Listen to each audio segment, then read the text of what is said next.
नमस्कार प्रिय दर्शकों, हाजिर हूं मैं जन्म कुंडली अध्ययन करने के लिए। एक जन्म कुंडली लेकर आप सबके सम्मुख उपस्थित हुआ हूं। यह जन्म कुंडली एक युवती की है। आइए हम सभी मिलकर इनकी जन्म कुंडली का अध्ययन करेंगे। मैं जन्म की तारीख आपको बताता हूं, जन्म समय, जन्म स्थान, आप जन्म कुंडली का निर्माण कर लीजिए। जन्म की तारीख है 11 मई 1985 1985 और जन्म का समय है दिन में 11:06 का। जन्म स्थान दिल्ली है। मैं जन्म काल के पंचांग से आपको अवगत कराता हूं, तब तक आप इस जन्म कुंडली का निर्माण करिए।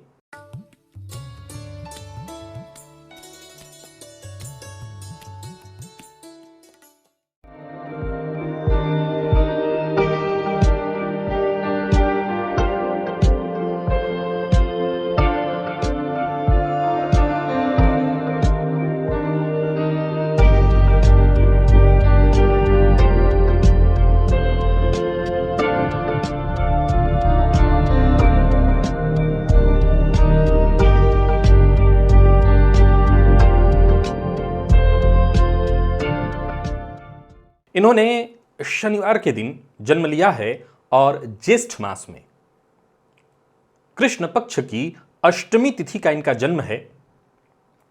श्रवण नक्षत्र में जन्म लिया। श्रवण नक्षत्र के चतुर्थ चरण में वैश्यवर्ण देवगण, मकर राशि, ये भूमि तत्व की राशि है और शनिदेव इस राशि के राशिश है।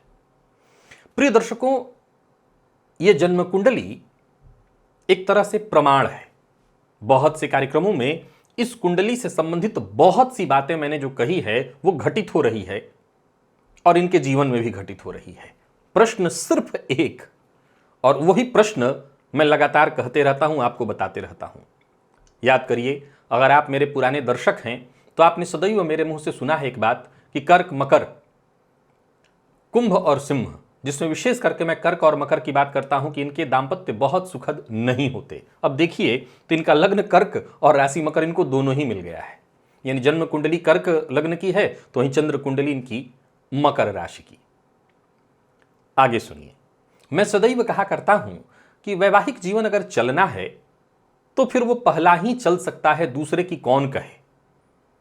क्योंकि जब आप दूसरा विवाह करते हैं तो आपके सामने जो परिस्थिति होती है वो ऐसी होती है कि 100 में से 99 बार, पहले का एक जमाना था कि लड़के की दूसरी शादी हो रही है, तीसरी शादी हो रही है, तब भी उसको पहली बार के लिए युवती मिल जाती थी जिसकी पहली शादी हो रही हो।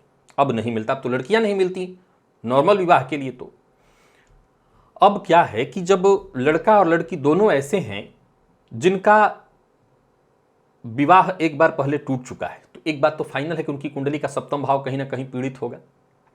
आप विश्वास रखिए कि इस कुंडली में विवाह छोड़ दूसरा कोई प्रश्न ही नहीं है। युवती सरकारी नौकरी में है, लेकिन समस्या बड़ी गंभीर है। क्या, जरा सुनिए।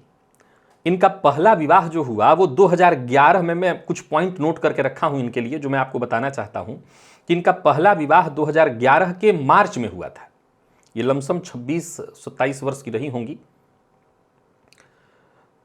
उस समय इनको राहु की दशा में आखिरी मंगल का अंतर चल रहा था।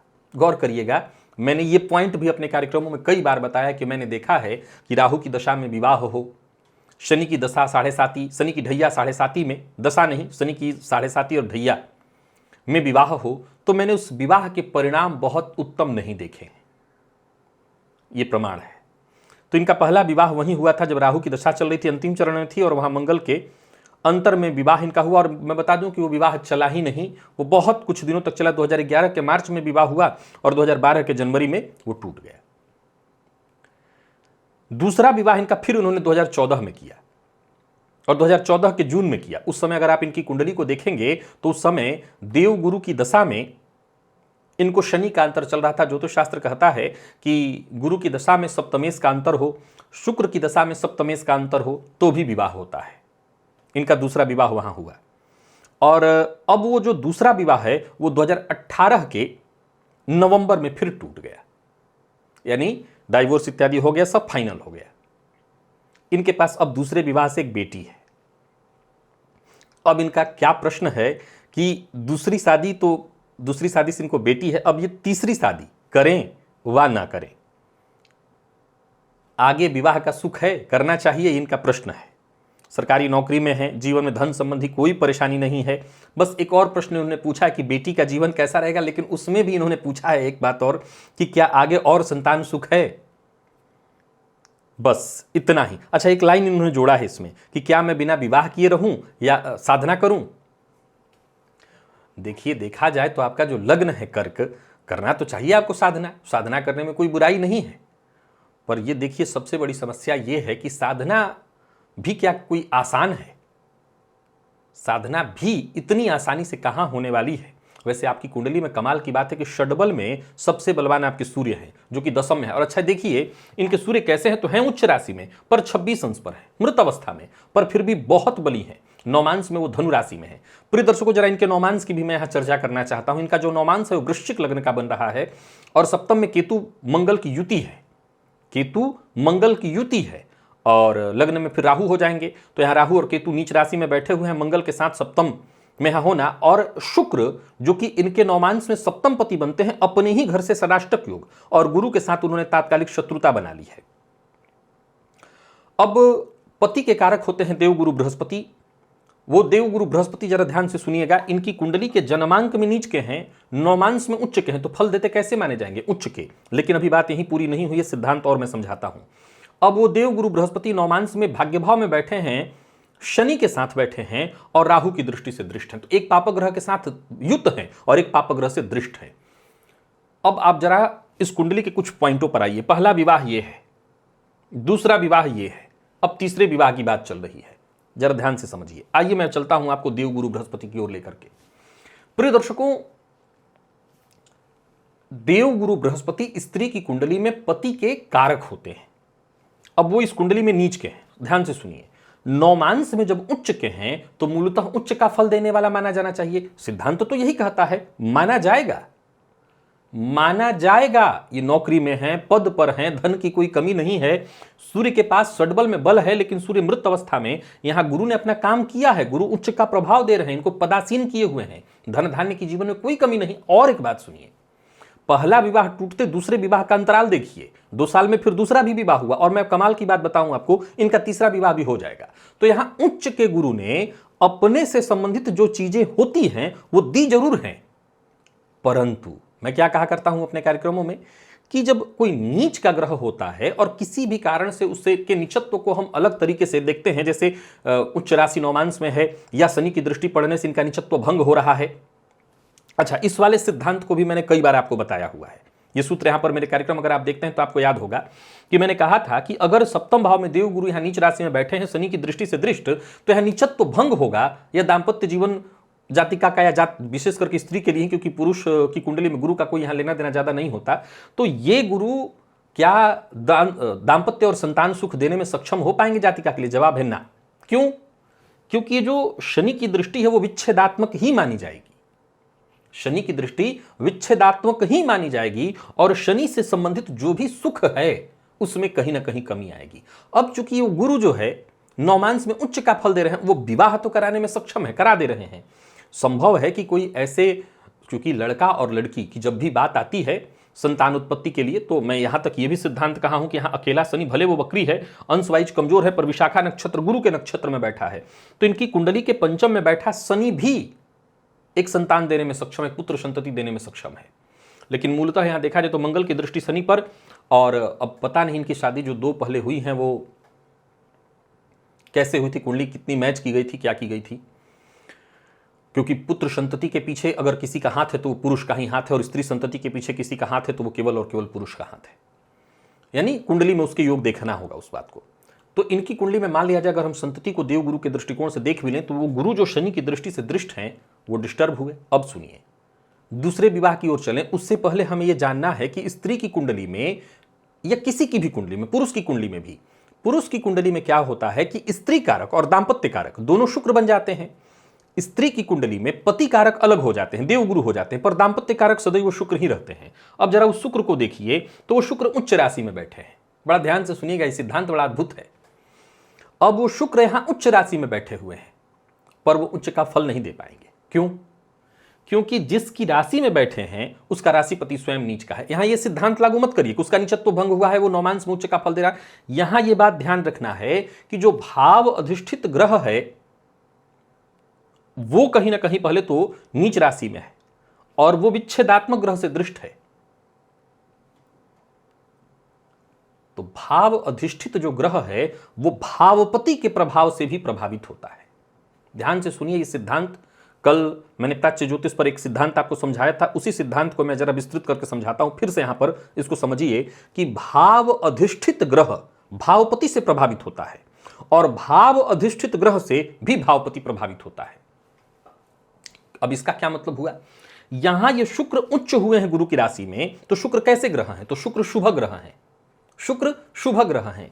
तो देव गुरु की राशि में होने से देव गुरु का यहां जो बुरा प्रभाव, अच्छा एक और कमाल की बात है कि देव गुरु यहां षष्ठेश भी बनते हैं।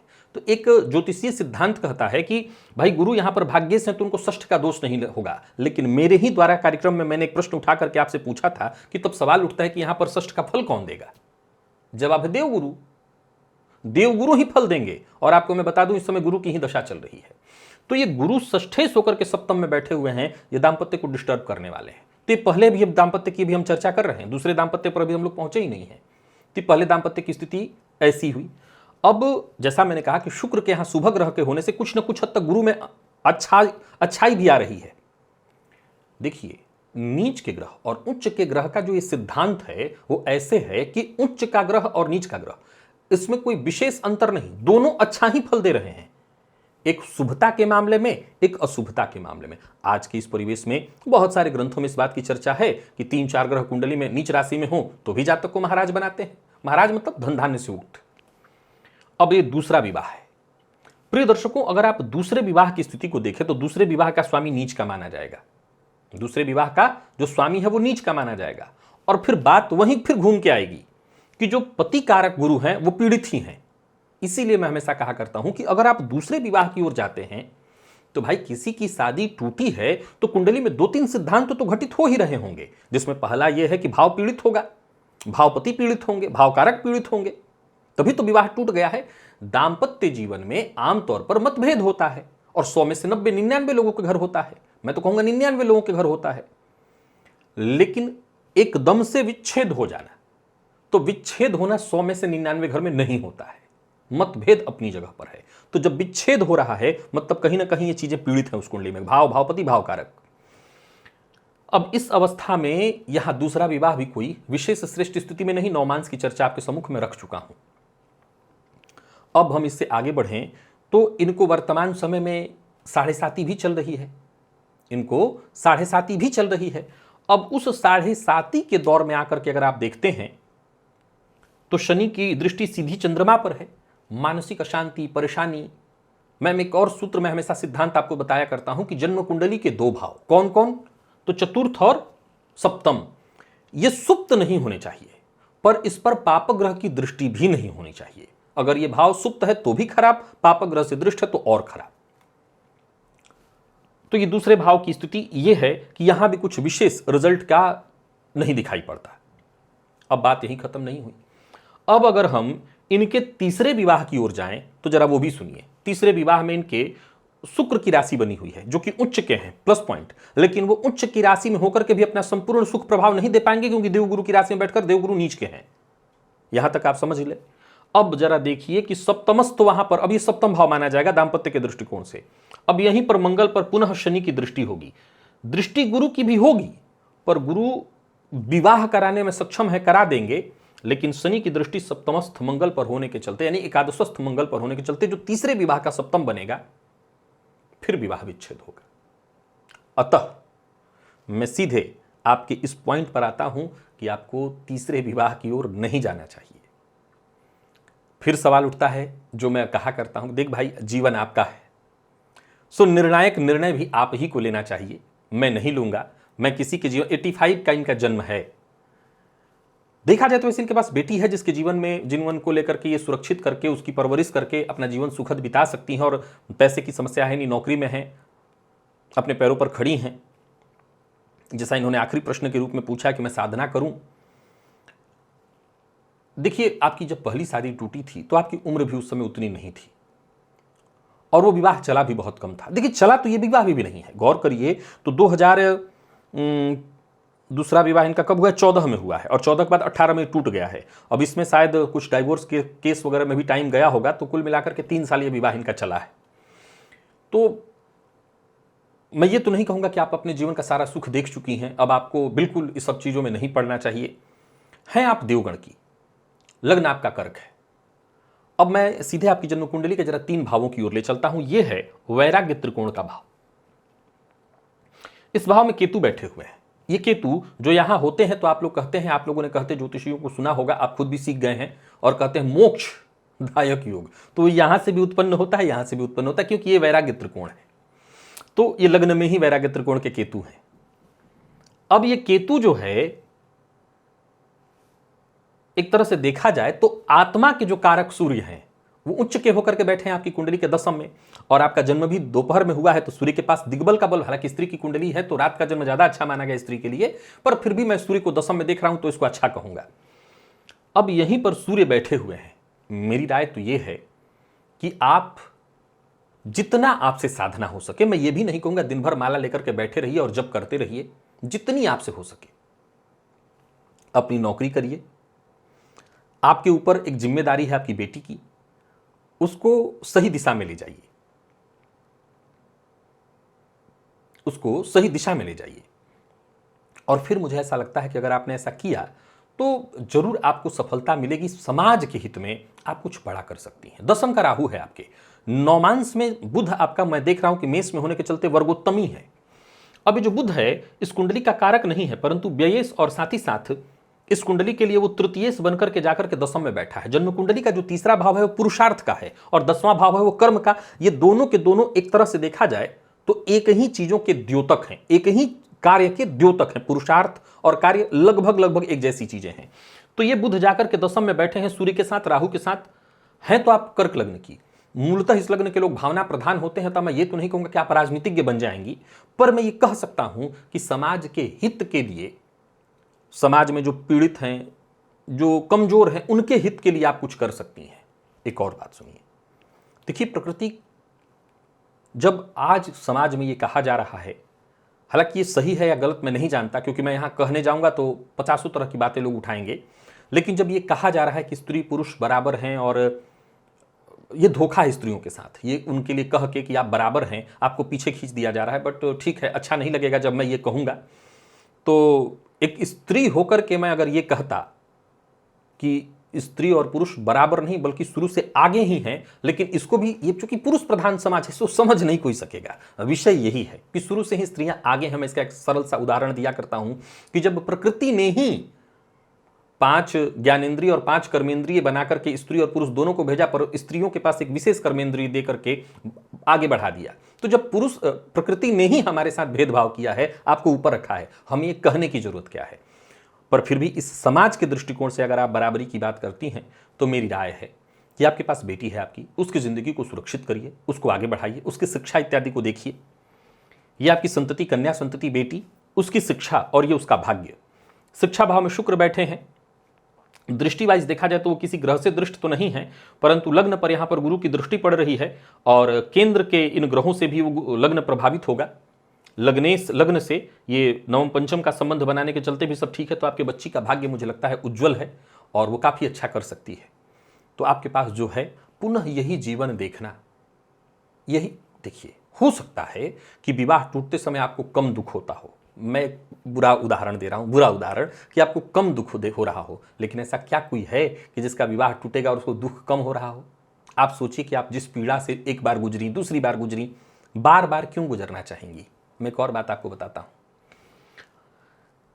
अगर इस विवाह को मैं चौथी बार ले जाऊं, फिर यहां से उसको देखा जाएगा। तीसरी बार भी मैं डिस्टर्ब कर चुका हूं, कह चुका हूं डिस्टर्ब है। सपोज कीजिए यहां भी हम आते हैं तो घूम फिर करके कहानी यही घटित होगी। बहुत सुखद दाम्पत्य है नहीं कहीं। हां, आपके जीवन में सुख जरूर है, भले ये शुक्र गुरु की राशि में होने के चलते अपना सर्वश्रेष्ठ प्रभाव नहीं दे पाएंगे, पर इसके बावजूद, क्योंकि इनको अगर आप देखें तो दृग्बल भी कहीं से नहीं मिल रहा है, तो फिर भी इस शुक्र से आपको सुख इतना तो मिल ही जाएगा कि जो भौतिक आम सुख की चीजें हैं वो आपको सब प्राप्त है और होती रहेंगी। ये जो आखिरी प्रश्न आपने पूछा है, साधना, हो सकता है आपने ये सवाल हल्के में पूछ लिया हो, मैं इस सवाल को भारी करके बताता हूं। आपके लग्न का मूल उद्देश्य तो यही मुझे दिखाई पड़ रहा है।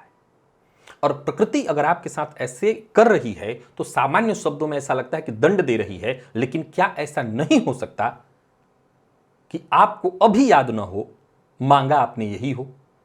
प्रिय दर्शकों, कुंडली इनकी समाप्त हुई। कोई उपाय इनके लिए कहने की जगह मैं सिर्फ एक लाइन कहना चाहता हूं कि जो हमारे जीवन में घटित हो रहा है, चूंकि ये है हमारे सब प्रारब्ध ही, तो जब ये हमारे प्रारब्ध हैं और जो हमारे साथ घटित हो रहे हैं, अनजाने में ही सही, आज हमें याद नहीं है, क्या ऐसा नहीं हो सकता कि हमने जानबूझ करके इसके बीज बोए हों?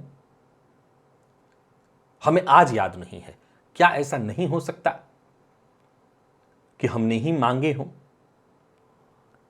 आप कहेंगे कि कौन दुख मांगना चाहेगा? बिल्कुल ठीक कहा आपने। लेकिन अगर आपको जागृति मिल गई हो तो, आपको जानकारी मिल गई हो तो, आपको यह समझ आ गया हो तो कि यह मोह निशा है, इसमें फंसना नहीं चाहते हैं, तो इन दुखों को स्वीकार करिए, इस उदासीनता को स्वीकार करिए। यही आपके जीवन का मूल है। और अगर आपको यह याद आ गया हो तो, आप किसी कर्म बंधन में बंध करके विवाह इत्यादि में फंस रहे हो तो, देखिए ये सारे प्रश्न जो है क्वेश्चन मार्क के साथ ही हैं। न मैं इसका जवाब दे पाऊंगा और न मैं कहीं से प्रूफ कर पाऊंगा। ये सब कुछ गर्भ में है, भविष्य के, और हो सकता है भूत के। जो बीत गई उसके गर्भ में, जो आने वाला है उसके गर्भ में।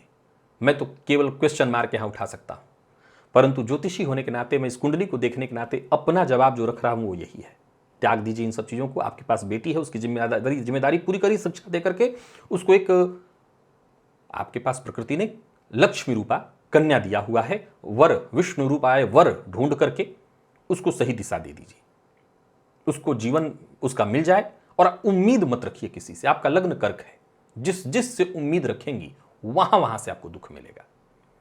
और शायद इसीलिए ये लग्न परमात्मा को, जो बड़े दिव्य महापुरुष हैं, उनको बड़ा पसंद है, क्योंकि जब अपने ही अपना हाथ छोड़ते हैं तो मोह भंग होता है। तो बाकी और कुछ नहीं, साधना करिए। पर फिर भी अगर आपकी इच्छा कहीं मन न माने विवाह करना, उसके लिए कोई उपाय नहीं करना। आपकी कुंडली में अभी भी योग चल रहा है, करना चाहें तो लग जाएगी बात, देख लीजिएगा। मेरी राय है मत करिए।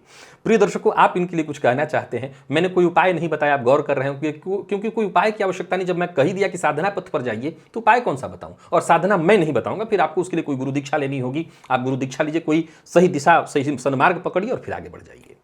अगर आप इनके लिए कुछ कहना चाहते हैं तो कमेंट में आपका स्वागत है। आज के लिए बस इतना ही, इजाजत दीजिए, पुनः मुलाकात होगी। नमस्कार।